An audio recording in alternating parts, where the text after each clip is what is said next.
Okay, sa punto pong ito mga boss, alamin na natin ang presyo ng mga pangunahing bilihin. Simulan na natin ang ating Price Watch. Bigas, NFA well milled, 27 pesos kada kilo.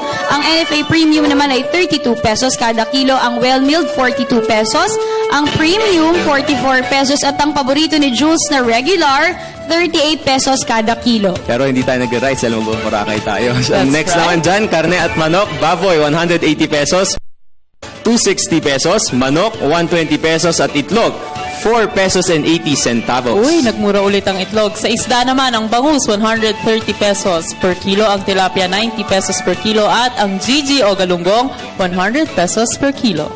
Okay, sa gulay, bawang 80 pesos per kilo, sibuyas 40 pesos per kilo, luya 200 pesos per kilo, repolyo 50 pesos per kilo, talong 40 pesos per kilo, at ang carrots 60 pesos per kilo.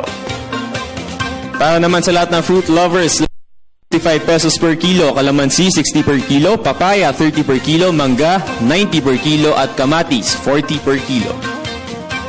Okay, dyan lamang po kayo dahil magbabalik pa ang Good morning, boss!